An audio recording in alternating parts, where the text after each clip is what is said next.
By the end of this video, you'll no longer feel overwhelmed by the content creation process because I'm going to be walking you through a step-by-step blueprint for creating a YouTube video from start to finish. This video is helpful for YouTube creators who want to improve their audience retention, but it's especially helpful for business owners who want to use YouTube to get customers for their business. If you would like to learn more about building a 6+ figure business around your YouTube channel like myself, that you don't have to rely on the YouTube Partners program, then stay until the end where I'm going to be telling you more about my mentorship community and my one-on-one guidance. And before we dive in, I just want to provide a quick word of advice. The first time you go through these 6 steps, it will take the longest and it will also be the hardest. But I promise you that it will get easier and easier and it'll become second nature for you. And you will get to a point where I'm at now, where it's harder not to create content than it is to create content, because you're going to be in such a good creative flow and you're going to have a business that is growing because of it. And remember that creators don't quit, they persist.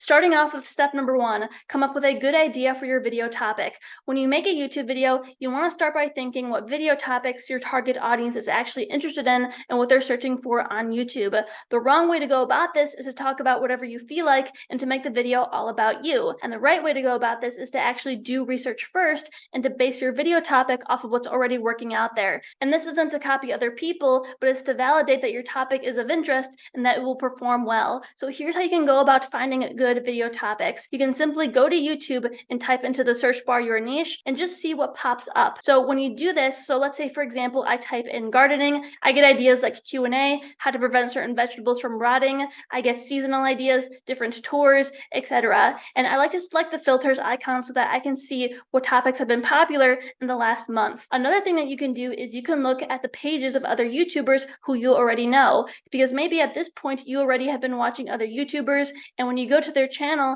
you can click on the popular tab and you can see which videos have done the best and you can model similar topics. I also recommend typing in basic questions that your target audience is asking into YouTube. And I also recommend watching those videos that come up. This isn't to copy them, but this is just to see what's already working. And it's also to ask yourself, okay, what can I bring to the table? How can I stand out from these videos that are already out there? And remember that success is a good sign that there's interest in a topic. And once you have a topic, I recommend downloading TubeBuddy if you don't already. There is a free version and I will put my link down below. But using TubeBuddy, they have a keyword explorer tool, and this is good to get a score on your video idea, because typically you want to make a video around an idea with high search volume and low competition. I also like to use AI tools like ChatGPT to help me come up with ideas. And a good prompt that you can ask it is, what are some good YouTube video ideas for this niche that I can talk about on YouTube?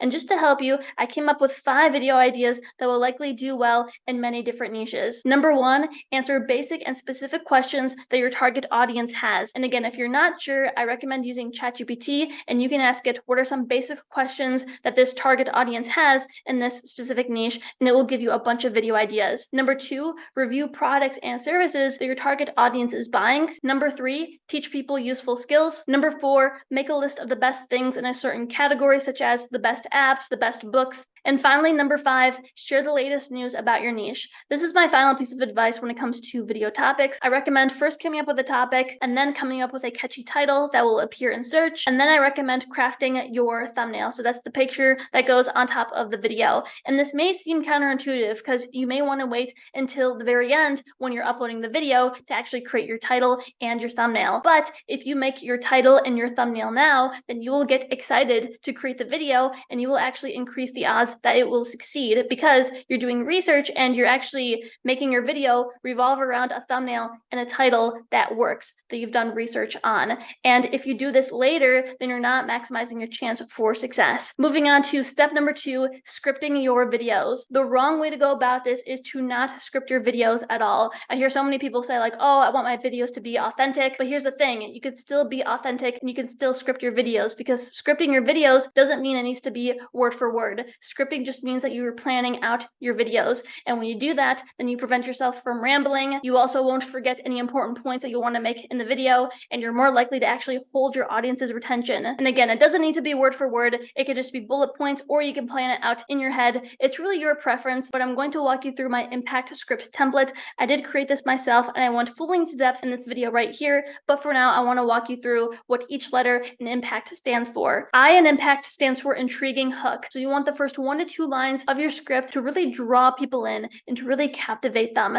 And so there's a number of different statements that you can make to really draw people in. So you can make believe it or not statements, you can say imagine if statements, or you can call out a pain or desire that your target audience has. You can also just ask them a really captivating question that gets them to think. M in impact stands for main idea. So this is where you can actually recite a thesis statement and tell people what value that they're going to get for watching this video. I also recommend in M that you have a mini call to action, especially for you business owners who are selling something. This is a good place to actually tell people that you have products and services available. And some people may think, oh, I want to wait until the end to have a mini call to action. But when you have it towards the beginning, then you increase the odds that people will actually hear it. And thus, you're going to gain more customers. So, and let's say this video right here, at around the 30-second mark, you have like 70% of people still watching. But towards the end, 15% of people are still watching. So it just makes sense to have the call to action in the beginning so that you can actually market your products and services and get people aware. And if you're not selling a product or service, this is a good place to tell people to subscribe, to stay until the end, things like that. And I do emphasize that this is a mini call to action. So you don't want to have a full-on sales pitch. Otherwise, you're going to lose people and they're going to click off the video. P in impact stands for provide. So this is where you give them any relevant background information, any stories, or credentials. And then that will lead people to A, which is actionable steps. So this is where you actually deliver what you promised. So give them what they came here for, whether it's the exact steps or the information. And try to get to this part as soon as possible, the letter A, because you want the beginning to be short and concise so that you can get to the point right away. So if you watch many of my videos, I actually go through I, M, and P within a matter of 45 seconds because you want to get to the point right away. Otherwise, people are going to click off. C in impact stands for call to action. So this is where you go more into detail with your call to action and you want to be specific. So tell them to apply now, to purchase using the link down below, whatever it is, and also tell them what benefits they will experience when actually take the next step. So you want to explain how a YouTube video can only go so far and you want to offer them further help with the implementation or with whatever it is that you're there to help them with this product or service.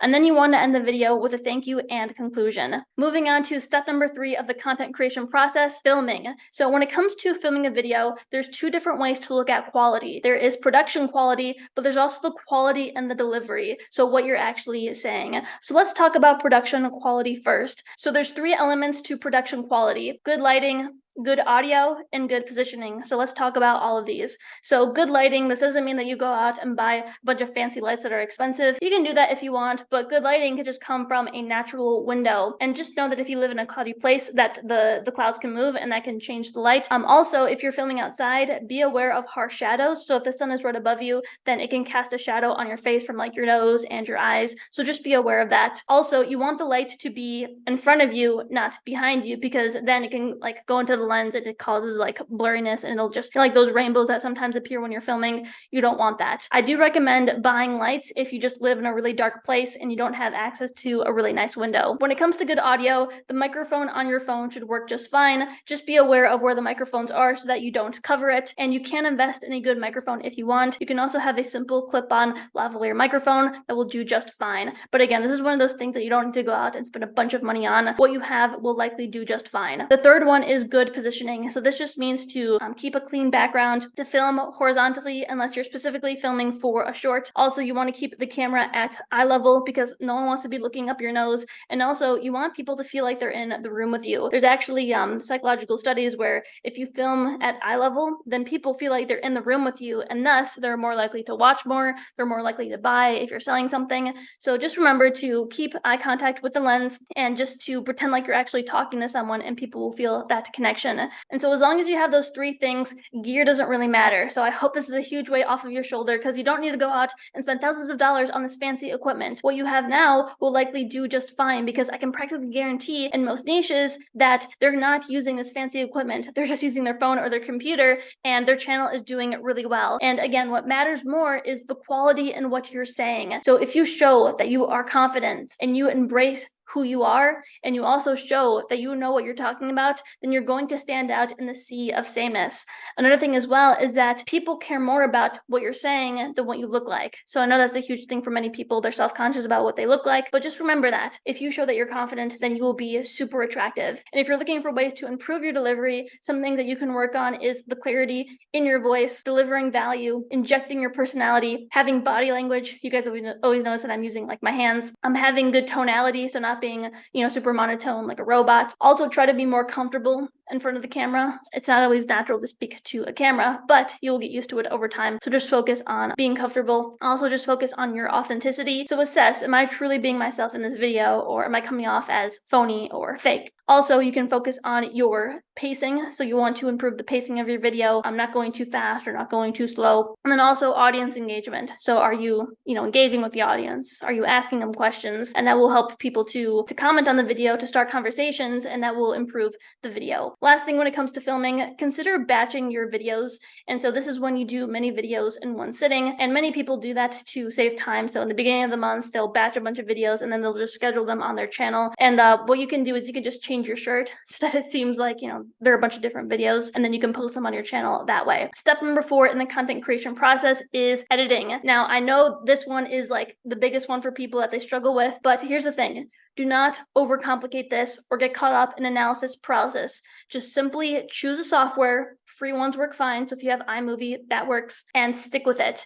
And when you stick to a software, then you will adapt this muscle memory. And also know that many successful YouTubers do little to no editing. So I do have a list right here of just some basic editing skills that I recommend that you adopt. And to adopt these skills, you can simply do a YouTube search, like how to do this on iMovie. And there's a bunch of tutorials on there. So I'm going to put a list right here of all the skills that I recommend that you adopt so that you can edit your videos. So I'm not going to talk about this right now, but you can take a screenshot of this and you can do research on your specific software so that you can learn these skills for yourself. Step number 5 is uploading. A big mistake that people make is it will take time to script the video, to film it, to edit it, and they won't upload it with the maximum optimization. And so in my training, in my YouTube Business Accelerator, I did have an SEO expert do a full-on training, but what I want to provide you is with a checklist. So here are all the things that you want to remember to have when you're uploading your video. So you want to upload your video file. You want to include that catchy title that we included in the beginning. You also want to write an SEO friendly description.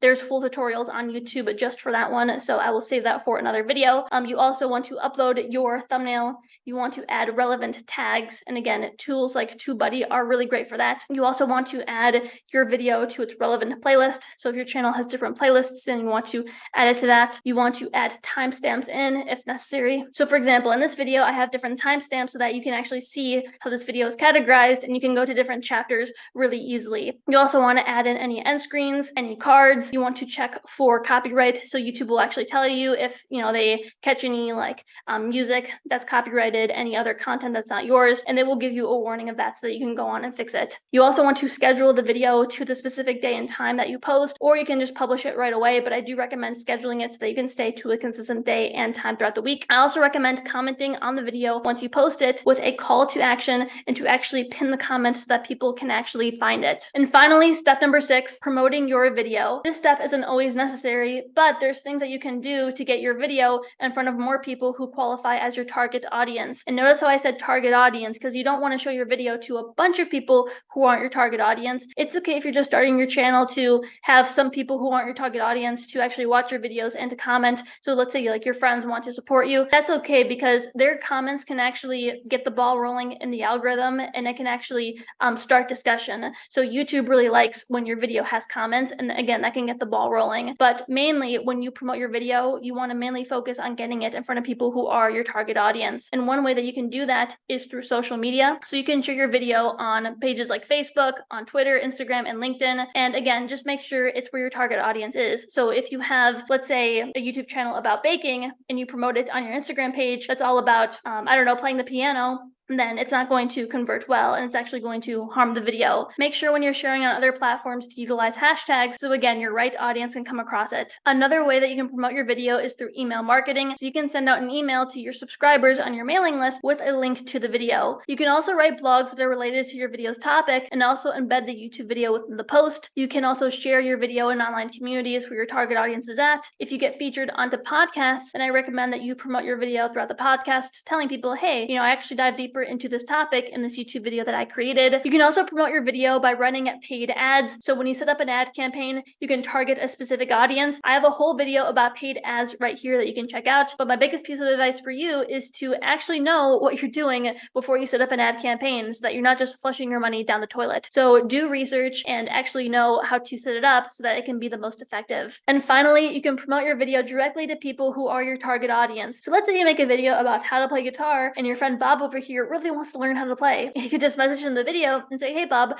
I know that you want to learn how to play the guitar and I made this video, so here you go. And by the way, if you want to leave a comment, feel free to. So those are the 6 steps for creating YouTube content from start to finish. And I want to know, what was the most important part of this video for you? Like, what was the most eye-opening thing or something that you want to give a try next time that you create a YouTube video? Let me know down below. And I mentioned in the beginning that I have a private mentorship community and I also provide one-on-one guidance. And I do this because I want to offer further help to you with the implementation, because I just gave you all of the information, but I know that people still struggle. They have their own situation, they have their own mindset blocks, and you also need tech assistance, etc. And so that's why I offer my support through my YouTube Business Accelerator, where I provide you with a supportive community of like-minded individuals who you can gain support from and also collaborate with. And so with them, I do group coaching twice a week, and I also offer the option for one-on-one guidance. And I recently added some bonuses on there. One, I will help you to close your first sale, and also I will reach out to podcasters on your behalf. That is specifically for the options with my one-on-one guidance. So you can read more and apply using the link down below. And please only do so if you are genuinely committed and you're willing to do what it takes and you have a growth mindset. If that's you, if that's what you want to do, go ahead and drop a hashtag I'm a creator down below and apply for the accelerator. I thank you for watching this video, and regardless if you're on the fence, then I encourage you to check out this next video that will paint a picture about the right versus the wrong way to go about this whole process and succeed.